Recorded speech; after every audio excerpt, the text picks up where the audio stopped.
Ok, fica à vontade. Bom, boa noite, pessoal, mais uma vez. Eu hoje vou tratar com vocês sobre o processo administrativo disciplinar. A gente vai continuar no anterior, mas agora a gente vai dar um enfoque diferente, porque o processo administrativo disciplinar, ele tem como base legal uma lei diferente, né, a Lei dos Servidores, e ele vai servir de instrumento para apuração e punição de irregularidades eventualmente cometidas pelos servidores públicos. A gente usa a Lei 8.112 para isso, e está disciplinado o processo administrativo nesses artigos, principalmente, do 148 ao 182. No entanto, essa aula ela é meio que um complemento da aula que eu acredito que vocês já tiveram, das penalidades, da questão das proibições aos servidores públicos. Eles já estiveram, né, professor? Sim, sim. É meio que uma complementação, porque a gente vai falar agora do meio, do instrumento, como se investiga, se averigua, apura e, caso seja necessário, aplica-se a punição por faltas graves dos servidores, faltas mais simples e faltas mais graves, porque a gente tem duas possibilidades de ferramenta para averiguar essas faltas dos servidores, que no caso são a sindicância e o processo administrativo disciplinar. A sindicância, ela é um meio mais célere e sumário, diga-se assim. É um meio mais simples e ele vai apurar especificamente as faltas que forem punidas com advertência e suspensão até 30 dias. São faltas mais simples. E o processo administrativo disciplinar, que é um procedimento que demanda um tempo maior e uma instrução maior, tanto que ele contém uma fase de inquérito administrativo, que contém subdivisões dentro dela, ele é utilizado para investigar faltas mais graves. E provavelmente ele vai ter uma duração maior, como a gente vai ver, e é feita também uma instrução mais detalhada, porque as faltas elas podem ocasionar punições mais severas, como a demissão. Então, por isso que há essa diferenciação. Mas é importante ressaltar que o processo administrativo, ele não necessita previamente, de forma obrigatória, da realização da sindicância. A sindicância ela pode ocorrer para investigar inicialmente faltas punidas com advertência e suspensão até 30 dias, mas caso seja verificado que aquela conduta do servidor ela pode ser punida com uma falta mais grave, passa-se ao processo administrativo disciplinar. E esses autos da sindicância, que demandaram todo um trabalho da administração pública, né, eles vão integrar o processo administrativo disciplinar. Mas não é obrigatório eu iniciar um processo administrativo disciplinar com a realização de uma sindicância.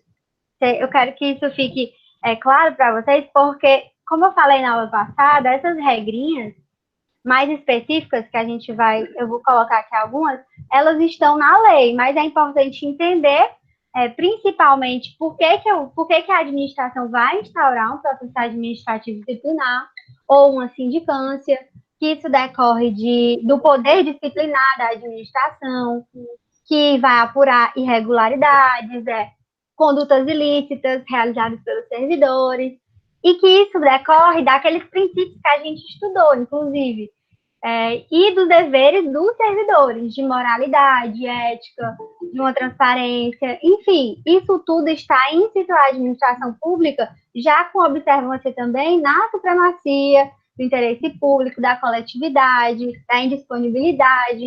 Então, a gente tem que ter tudo isso em mente, tudo está interligado. E o processo administrativo disciplinar, ele vai garantir uma ampla defesa, um contraditório, ele tem um rito que vai fazer com que aquela falta ela seja apurada e dê ao servidor a oportunidade de apresentar uma defesa, de poder influir na decisão que vai ser tomada pela administração pública, que ela vai ocasionar uma pena mais severa, uma sanção mais severa da administração, né, por assim dizer. Então, assim, se vocês quiserem dar uma olhadinha, relembrar lá na 8.112, vocês podem dar uma olhadinha lá nas proibições, que é um complemento a essa aula, nas proibições lá no artigo 117, e das penalidades, que são aplicáveis ao cometimento daquelas proibições, né, pelos servidores públicos. Aqui eu coloquei uma observação importante que eu retirei também do entendimento do STJ. Eu coloquei para vocês lerem alguns entendimentos que são consolidados, mas eu trouxe no decorrer da aula algumas súmulas informativas que eu achei importante. Então, essa súmula 611 do STJ, ela diz que, desde que devidamente motivada e com amparo em investigação ou sindicância, é possível instaurar um PAD com base em denúncia anônima, em fase do poder-dever de autotutela imposto à administração, que a gente também vai ver que tem entendimento simulado em relação a isso. A denúncia anônima, ela pode ser temerosa caso ela não tenha fundamento, ou então, caso aquela falta, objeto de denúncia, ela não constitua, de fato, uma conduta irregular do servidor, e não esteja sujeita a alguma punição. Então, tomadas essas cautelas, é possível que se instaure um processo administrativo disciplinar, mesmo que seja feita uma denúncia anônima. Eu trouxe algumas características aqui da sindicância, mas é importante mesmo observar que, se comparada ao processo administrativo disciplinar, ela é um procedimento mais simplório. E desse procedimento pode advir ou não a instauração de um processo administrativo, e ele pode resultar em 3 condutas da administração pública: em um arquivamento, em uma penalidade, que, como eu falei para vocês, pode ser de advertência ou de suspensão por até 30 dias. A suspensão, a gente tem a previsão na 8.112, que ela pode ser não pode exceder 90 dias. No caso da sindicância, a penalidade por suspensão, ela só vai até 30 dias. Por isso que eu falei para vocês que no caso de um servidor, de uma autoridade competente de um órgão tomar ciência de alguma falta de algum funcionário, de algum servidor, e, inicialmente, se pensar que seja caso de advertência ou suspensão até 30 dias, instaura-se a sindicância, que é um meio mais célere. E se, eventualmente, no momento posterior, for observado que, no caso, seria uma penalidade de demissão, então passa-se a um processo administrativo disciplinar. É uma pena mais grave e o servidor ele tem que ser assegurado, está previsto constitucionalmente, está previsto na 8.112, a ampla defesa e o contraditório. Isso tem que ser resguardado. Aqui, ai meu Deus, o que foi que eu fiz? Voltei. Pronto. Aqui na sindicância, nós temos 3 resultados, que é o arquivamento, a penalidade ou a instauração do PAD. Eu falei para vocês que, no caso, instaurado o PAD, essa sindicância, ela vai funcionar como um documento, como um conjunto probatório, e ele vai integrar os autos do PAD. Foi demandada a administração para realizar aquela averiguação inicial da sindicância. Então, nada mais justo que essa averiguação que foi feita de forma sumária pela sindicância integre os autos do processo administrativo. A doutrina alguns órgãos, eles dividem, isso não está expressamente previsto na legislação, mas dividem os tipos de sindicância em 2. Em sindicância investigativa, que seria um procedimento preparatório, tem a necessidade da observância da ampla defesa do contraditório, Essa investigação, ela pode, inclusive, se dar de forma sigilosa, inicialmente, ou então, o outro tipo é a sindicância punitiva, que é um procedimento que é sumário e ele vai ter a finalidade mesmo de apurar essas irregularidades de menor gravidade, que foram cometidas pelos servidores públicos. Nesse caso, deve-se respeitar o contraditório à oportunidade de defesa, porque está em jogo uma punição que pode ser a de advertência ou a de suspensão até os 30 dias. É um procedimento bem mais simplório, então tem poucas nuances para a gente falar em relação à legislação em si. Já o processo administrativo disciplinar, ele vai garantir com que seja observada a ampla defesa contraditória, vai oportunizar o servidor público de se defender durante aquele procedimento. E é importante esclarecer que ele não pressupõe a existência de sindicância, não esqueçam disso. Principalmente quem vai fazer concurso pode cair, que é obrigatória, eu já vi várias questões, que é obrigatória a instauração de sindicância previamente ao PAT. Não é. Então, é importante vocês terem isso em mente.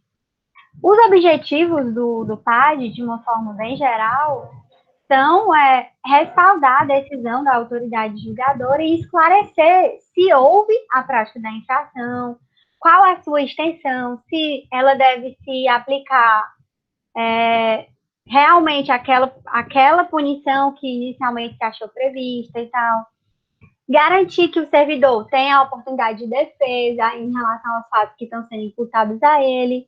Enfim, é um procedimento que garante uma segurança maior, tanto para a administração como para o servidor que tem o seu cargo em risco ou pode sofrer alguma punição mais severa. Esse processo disciplinar, ele contém 3 fases, que é a fase de instauração, a fase do inquérito administrativo e a fase do julgamento. Só para fazer uma colocação, Oi. Desculpa interromper. É porque você entrou aqui no processo disciplinar, eu queria só fazer um comentário da sindicância, que é muito comum, a Lei 8.112 e as legislações estaduais e municipais, elas colocam um prazo para que a sindicância seja concluída, né? Uhum. E é muito comum esse prazo não ser obedecido. É muito comum. Às vezes são realizadas prorrogações do prazo, mas eu já vi sindicância que demorou 2 anos. Eita! Tá? Então, assim, infelizmente, na jurisprudência está meio consolidado que o fato da administração pública não concluir a sindicância no prazo não anula. Não quer dizer que ela vai ser nula, mas é algo complicado, né? Porque você, às vezes, está fazendo a apuração da responsabilidade de um servidor, no caso, um processo disciplinar, uma sindicância disciplinar, que ele cometeu uma pequena falha e a própria comissão de sindicância está lá, passando meses e meses, cometendo falhas, que está descumprindo a lei não estabelece um prazo.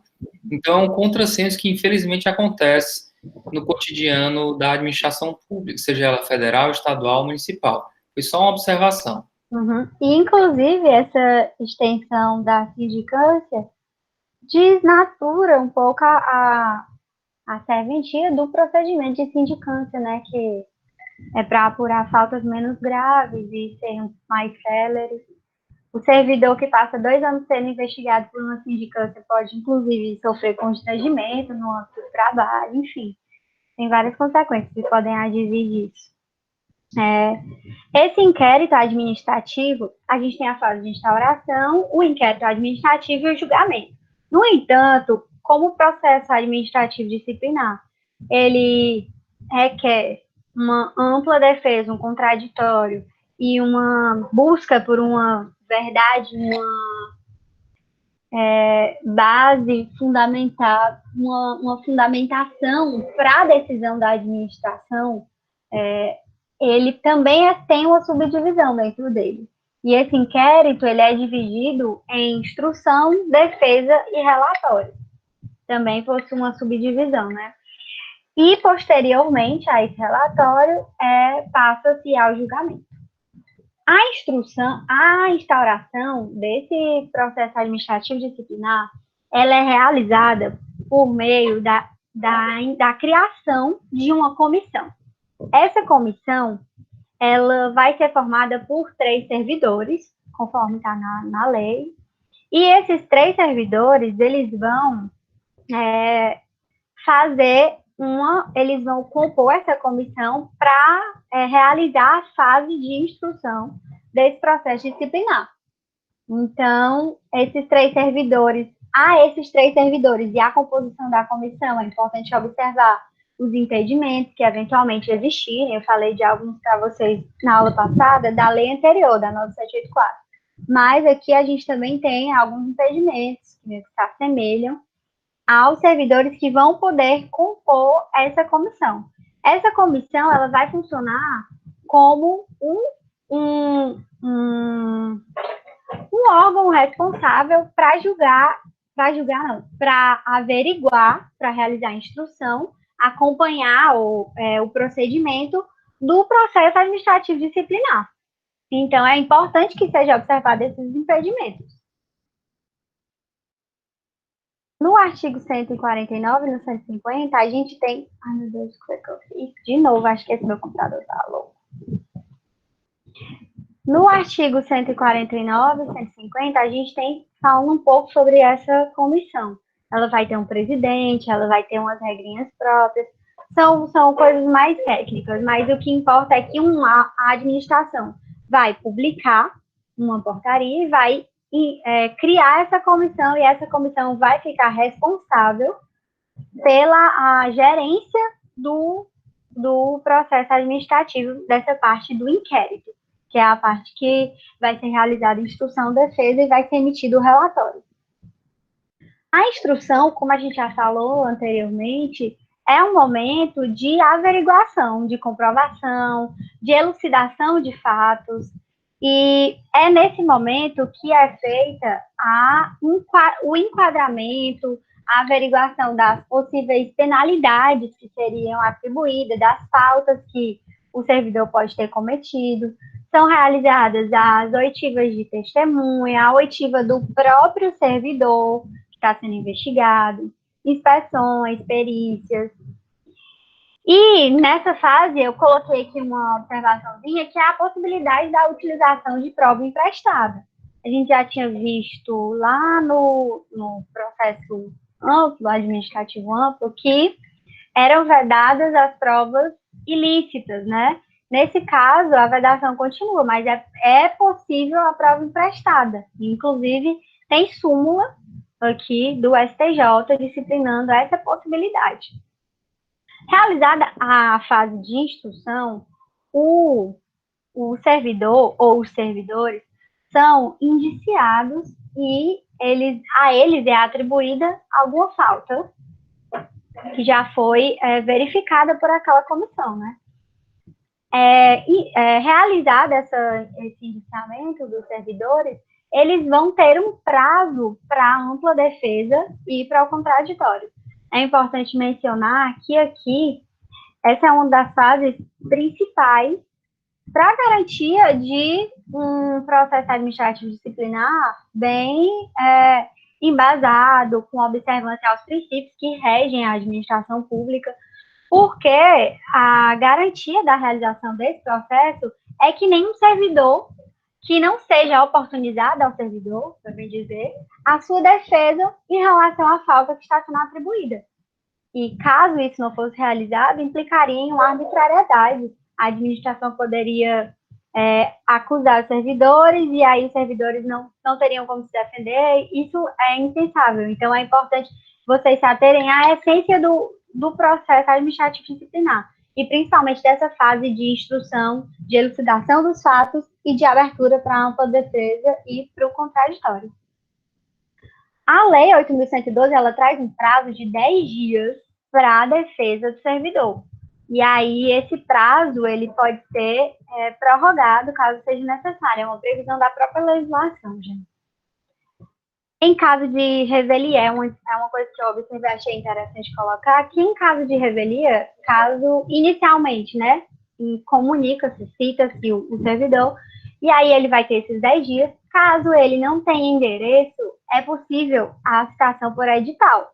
E aí está previsto mesmo na 8.112.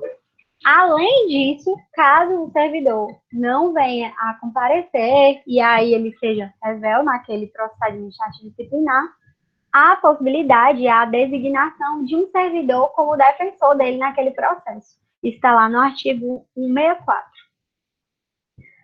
Só uma observação, é porque, com relação à questão da revelia, é muito comum um processo disciplinar para apurar a responsabilidade de um servidor que está faltando, tá bom? Inassiduidade. E aí, se ele está faltando, é comum que ele esteja com algum problema, né? Problema psicológico, problema de alcoolismo. E, assim, a administração tem um dever também de amparar, né?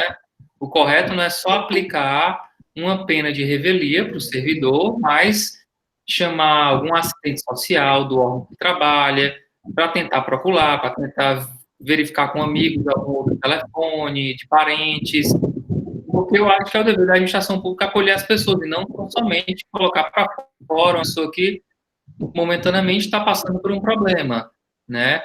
Então, assim, depende muito da comissão disciplinar, da experiência das pessoas. Ou uma pessoa que queira tão somente olhar a letra da lei, ele pode querer ter esse caráter meio que sanguinário e demitir a pessoa, tá bom? Mas eu acho que o prudente é tentar compreender o problema, fazer os encaminhamentos médicos, psicológicos, para que a pessoa possa se recuperar e pode até aplicar uma pena, uma repreensão ou algo dessa natureza. Eu até coloquei aqui para dar como um exemplo que a advertência, por exemplo, que é do que se origina a instauração de uma sindicância, a abertura de uma sindicância. Ela pode ser verificada quando o servidor ausente, por exemplo, né? Tem vários exemplos, mas um dos casos é quando o servidor ausentar-se do trabalho, do serviço, sem autorização, ou a possibilidade também de quando ele fizer retirada de documentação sem a anuência do seu superior no órgão. A suspensão, ela pode advir, por exemplo, de uma reincidência nessas faltas que são punidas com advertência, ou também se o servidor se recusar a comparecer a uma inspeção médica, ele tem a possibilidade, na 8.112, dele sofrer uma suspensão de até 15 dias. Então, assim, é importante dar uma revisadazinha nas penalidades, nas proibições. A demissão, por exemplo, ela já vocês podem perceber que ela já implica algo mais grave. Então, uma insubordinação, uma inassiduidade habitual, o servidor não está indo trabalhar, como o professor falou, está habitualmente faltando. Então, isso aí pode ocasionar uma demissão. O cometimento de crime contra a administração pública, improbidade administrativa, tem várias faltas que vocês podem olhar na 8.112 que vão ensejar cada uma a advertência, suspensão ou demissão, enfim. E isso está interligado, né? De certa forma, que a gente está estudando o meio para realizar essa punição. Bom, realizada a defesa, a comissão ela é encarregada de emitir um relatório. Assim como no processo amplo, no administrativo amplo, essa comissão ela vai elaborar um relatório descrevendo o observado na instrução e na defesa. E esse relatório, ele deverá ser sempre conclusivo. A lei, ela diz que da realização dessa investigação minuciosa pela comissão, da ampla defesa, do contraditório por parte do servidor, deve ser feito uma peça opinativa, mas com a descrição da falta que o servidor cometeu, o enquadramento dessa falta e o embasamento para a eventual punição, sanção. Tudo isso tem que estar detalhado nesse relatório. E esse relatório, emitido pela comissão, ele é encaminhado que é para a autoridade poder decidir. Então, ele vai servir de base para o julgamento ou decisão por meio da autoridade. E aqui, o julgamento, já diferente que o professor tinha atentado para a diferença de prazos, é bom não confundir mesmo, porque o prazo aqui para julgamento ou decisão é de 20 dias, não de 30 dias, como é no processo administrativo federal amplo. Mas esses prazos, eles, por vezes, são relativizados, então... Mas é importante saber o que a lei determina, para você, inclusive, servidor, um dia saber os seus direitos, saber reivindicar, né? Esse julgamento, ele abre a possibilidade para a autoridade decidir de forma diferente do relatório. Mas isso não ocorre de forma livre. O relatório, ele realiza uma descrição minuciosa da instrução, das peças que foram colhidas, das oitivas, testemunhas e eventuais provas que forem colhidas. Então, caso esse relatório ele esteja divergente das provas constantes nos autos, a autoridade ela tem a possibilidade de decidir diferente. Inclusive, é esperado que assim seja, porque o relatório ele deve seguir o que foi realizado em sede de instrução e de defesa. Então, há essa possibilidade, está lá na 8.112, por isso que eu coloquei aqui para vocês, mas é importante saber que esse relatório ele não vai ser obrigatoriamente a decisão que a autoridade vai tomar, certo? Eu vi lá também uma curiosidade que no relatório eles já especificam eventuais agravantes ou eventuais atenuantes daquele comportamento, daquela falta do servidor. Isso tudo, por isso lá a lei descreve o relatório como minucioso. Ele já vai trazer uma conclusão mesmo para o que foi investigado, que foi averiguado pela administração pública. Aqui tem uma observação que o professor já até comentou, que é sobre o excesso de prazo. O excesso de prazo, de acordo com a súmula já do STJ, ele, por si só, não anula o processo administrativo disciplinar. E também aplica-se isso à sindicância. Por si só, o excesso de prazo não vai anular, a não ser que, como a gente vai ver, que seja... que não seja observado algo que a lei manda ser observado pela administração, ou que seja descumprida alguma formalidade do procedimento. Eu coloquei uma observação aqui para vocês, que eu extraí dos informativos do STJ. Está lá no arquivo que eu mandei também no grupo. O artigo 170, por algum tempo, ele foi objeto de controvérsia, porque lá havia a previsão da possibilidade de registrar no assentamento do servidor. O servidor público ele tem vamos dizer assim, um caderninho lá, e falando de uma forma assim, bem simples, né? Lá ficam averbadas as suas condutas. Então, havia a possibilidade de, mesmo quando não realizado o procedimento, ou não concluído, ou prescrita aquela punição para a infração cometida pelo servidor, isso ficar registrado no assentamento do servidor. Mas o STJ e o STF, eles decidiram que esse artigo 170, ele seria inconstitucional. Se foi prescrita a infração, não haveria a necessidade de registrar no assentamento do servidor. Então, acho razoável. Até porque, quando está prescrita, né, a infração, sim, o processo, a sindicância, ela não vai apurar a materialidade, né? Ela vai ser extinta pela prescrição. Então, você não pode dizer que a pessoa é culpada ou não é culpada. Se ele foi extinto pela prescrição, não dá para avaliar. Então, é meio que inócuo você permitir que fique lá no histórico funcional uma previsão dessa natureza. Com certeza. Só mais uma observação, Oi. que você está passando aí para a parte de revisão. Revisão.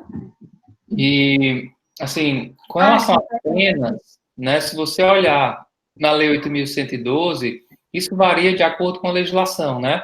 Mas, por exemplo, a Lei 8.112, ela coloca que essas penalidades de advertência, suspensão, demissão, cassação, ela tem previsões, assim, específicas. Não é qualquer tipo de violação de dever que vai ensejar uma demissão, tá? Então, ele coloca assim, pune-se com advertência, o inciso 1 ao 8º e o 11º do artigo 117, pune-se com demissão, os incisos tais a tais. Então, assim, por mais que haja uma certa discricionariedade, tá bom? Mas ela é limitada porque a própria Lei 8.112 traz algumas restrições, ok? Sim.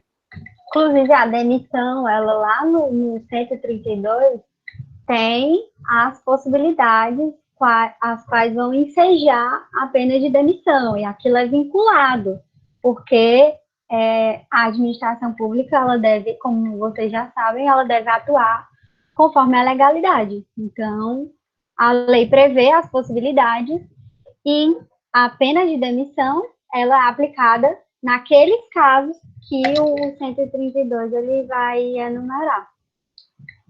Da decisão, do julgamento pela autoridade competente, há a possibilidade de revisão. Aqui, a revisão ela pode acontecer a qualquer tempo, ela pode ser a pedido ou pode ser de ofício, que a administração goza dessa autotutela, né?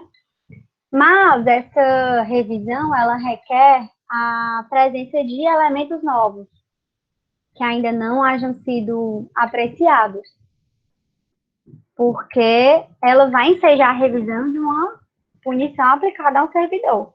Eu já analisei todos aqueles documentos e eles serviram de fundamento para a aplicação de uma sanção tal, embasaram aquela sanção tal, daquele comportamento dele gerou a sanção tal. Para poder fazer uma revisão daquela sanção, preciso de elementos novos, elementos que possam embasar e que demandem a administração para uma revisão que ocorra de forma séria, de forma realmente necessária. Na lei consta que o prazo para a conclusão da revisão é de 60 dias e de 20 dias para a autoridade competente decidir.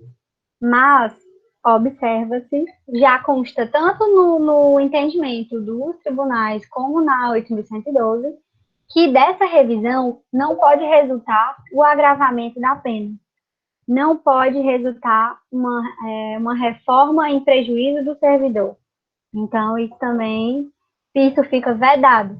O servidor entra, pede uma revisão, e aí aquela revisão ela só vai poder minorar a pena, modificar os dias de suspensão, por exemplo, ou então mesmo passar de uma pena de demissão para uma pena de suspensão, enfim, pode acontecer, e esses elementos novos eles vão servir de fundamento para essa possibilidade de revisão. Em relação ao PAD, era isso que eu queria tratar com vocês. Eu coloquei ao final alguns entendimentos, eu mandei também alguns informativos, súmulas, coisas que já são consolidadas, que são bem recentes mesmo. O STJ publicou essa lista de teses consolidadas agora no final de março, mês de abril. Então, se vocês puderem dar uma olhadinha, é bom, porque são teses que já são consolidadas, não que não possam ser modificadas, mas são teses que demonstram como aquele órgão, aquele tribunal vem decidindo. Então, é bom vocês darem uma olhadinha. Passado isso, pai, se o professor não quiser complementar alguma coisa... Eu quero só responder uma pergunta que foi feita pelo Rodrigo, que se há previsão de devolução ao erário. ou se ela tem que ser solicitada na justiça. A regra geral tem que ser solicitada na justiça, tá bom? A gente já falou daquelas questões que falta executoriedade, esse tipo de coisa, como vai ter um conteúdo condenatório, né? A União, no caso, se for um PAD federal, ela vai ter que entrar com ação de responsabilidade civil contra o servidor, tá bom? Em geral, o PAD pode ser utilizado, a sindicância, como uma peça informativa, tá? Mas eu já vi sindicância, tá?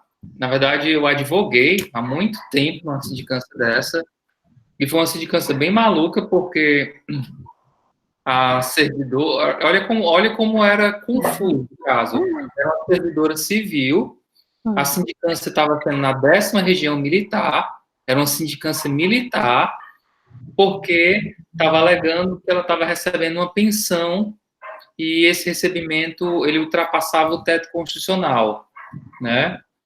E aí foi aberta uma sindicância lá no âmbito no âmbito militar, né, que nem é cabível uma sindicância militar contra o civil, e o objeto era completamente absurdo, porque ela podia acumular a pensão dela com a remuneração, ela era servidora pública, tá? E, assim, no começo da sindicância tinha lá um cálculo meio que absurdo, que ela tinha que devolver uma fortuna lá para a União. E a gente fez a defesa, inclusive entramos com mandado de segurança, foi dado uma liminar e depois foi julgado procedente para que, mostrando que o teto não se aplicava, que eram remunerações autônomas, a pensão e a remuneração dela. Mas, assim, se a gente não tivesse atuado judicialmente, de modo paralelo, lá eu acho que o pessoal iria meio que impor lá a condenação, né? Então tem de tudo aí pela administração pública, tá? Mas, assim, não é para tem que ter uma ação de ressarcimento da União, do Estado, do município ou de uma autarquia, etc.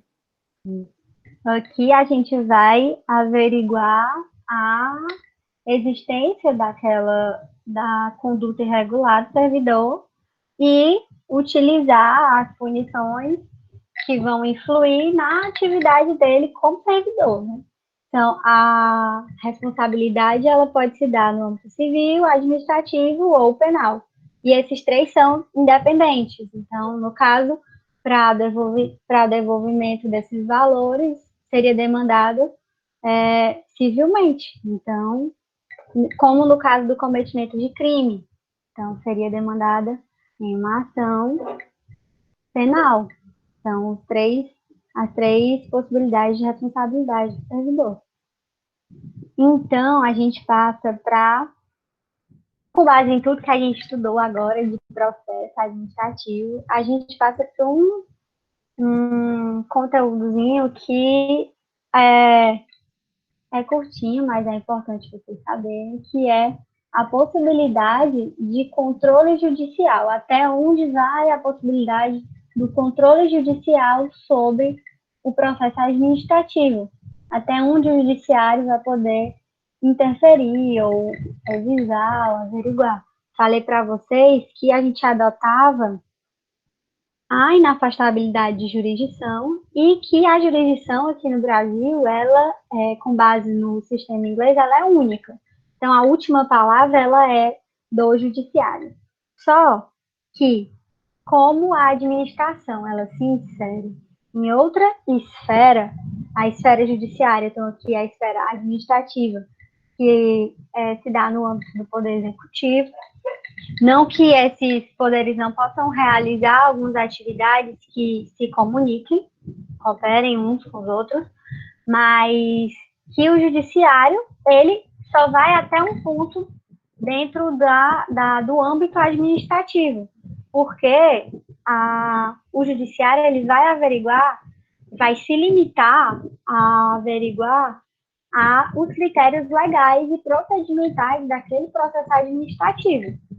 E, caso não tenha sido observado pela administração alguma regra, algum ato legal que esteja realmente previsto na lei, o judiciário vai poder realizar a anulação vai poder terminar a anulação daquele processo. Não a revogação, que a revogação ela é feita pela própria administração. A administração ela tem a autotutela de revogar os seus próprios atos. A nulidade ela surge da inobservância de critérios legais ou procedimentais que também estão previstos na lei. Então, por exemplo, algum cerceamento de contraditório de ampla defesa, a inobservância dos princípios em geral, ele pode ocasionar a revisão, o controle por parte do judiciário. Mas é vedada a intervenção desse judiciário na parcela de discricionariedade da administração pública.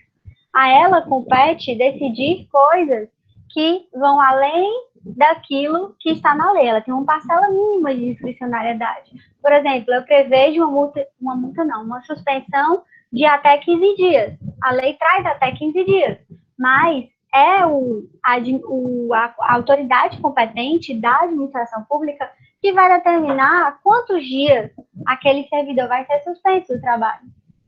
E isso, se for observado os critérios legais, o procedimento regular para isso, é uma seara que vai ser algo que vai ser determinado com base na discricionariedade própria da administração pública. E naquela seara, o Poder Judiciário não pode interferir. Então, o Judiciário ele vai controlar a legalidade, mas não vai caber a ele decidir quantos dias o meu servidor vai ser suspenso por aquela falta. Mas eu tenho que observar a regularidade do procedimento, a legalidade, a lei, tenho que observar a razoabilidade, por exemplo. Então, é importante ter essas coisas bem bonitinhas assim na cabeça de vocês, para vocês saberem até que ponto o judiciário vai intervir. Então, exatamente nesse ponto. Passou dali a discricionariedade administrativa. E a administração, ela não está livre, ela tem os parâmetros. E além dos parâmetros, ela também deve se pautar naqueles princípios que a gente já comentou, que o professor comentou com vocês também. E ela também deve levar em consideração sempre as máximas da supremacia, do interesse público, da indisponibilidade, da coletividade. Então, essa é a essência da administração pública. É assim que funciona, é assim que ela desenvolve as suas atividades. Então, ela tem aquela parcela de discricionariedade, ela deve ser preservada e o judiciário tem uma limitação até onde ele vai. Coloquei uma observação aqui para vocês, que é mais a título de conhecimento, um informativo do STF, que vai dizer que o Ministério Público ele é ilegítimo para impetrar um mandado de segurança, questionando uma decisão administrativa que reconheça uma prescrição em processo administrativo. Só para vocês saberem, uma autoridade administrativa decidiu num processo que estaria prescrito. E aí o servidor não ia ser submetido àquela determinada sanção porque estava prescrito. Então, não cabe ao Ministério Público, é o entendimento do STF, esse é um entendimento do STF, não cabe ao Ministério Público impetrar um mandado de segurança para poder questionar aquela decisão administrativa. Estava prescrita, a prescrição ela tem os parâmetros lá, os parâmetros legais, então, eles tendo sido observados, não cabe ao MP ingressar nessa seara. Aqui eu coloquei algumas curiosidades para vocês, e aí vocês podem ler posteriormente, juntamente com as outras súmulas e os informativos que eu coloquei, para vocês ficarem bem afiados no assunto. E aí vai que cai em alguma atividade, sei lá. Né? Ou vocês podem ver algo interessante para ser tema de artigo, enfim. Essas teses consolidadas, elas podem abrir a cabeça de vocês para alguma coisa, para vocês escreverem algo sobre isso. Eu espero, é isso, acabou. Eu espero que eu tenha contribuído com vocês. Fiquei muito feliz, é tão bom para mim quanto para vocês. A gente cresce aqui junto. Agradecer ao professor pela oportunidade. Eu não estou ouvindo vocês. Eu vou colocar aqui algumas questões. Ô, Mari, tu tá no WhatsApp aí, vinculado ao computador? Show. Pode baixar aí, que eu coloquei no grupo. Aliás, vou colocar agora. Ai, gente, obrigada. Eu tô vendo os parabéns de vocês. Estou aprendendo muito.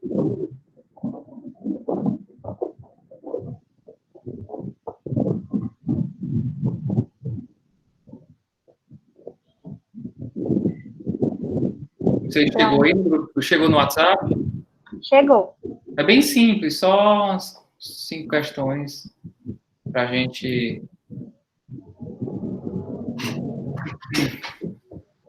Acho que já vai abrir aqui.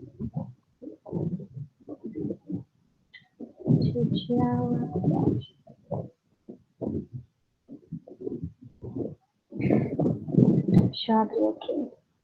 Eu até encerrei a gravação, mas a gente vai continuar aqui para resolver as questões. Pronto.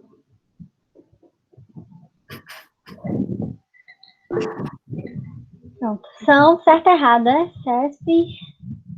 Deixa eu ler aqui. Coloque em apresentação, por favor.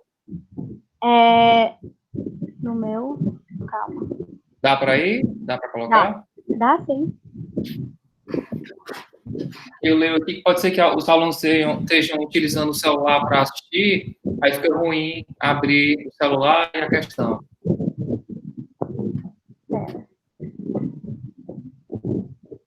Pronto? Pronto. Pessoal, enquanto vocês... enfim, a maioria das questões, eu fiz aqui um apanhado, mas a maior parte das questões, tipo, eu estava vendo mais de 100. Dessas 100, 40 questões eram única e exclusivamente referente a esse item 1 que eu coloquei para vocês, ó. E aí a gente vai discutir.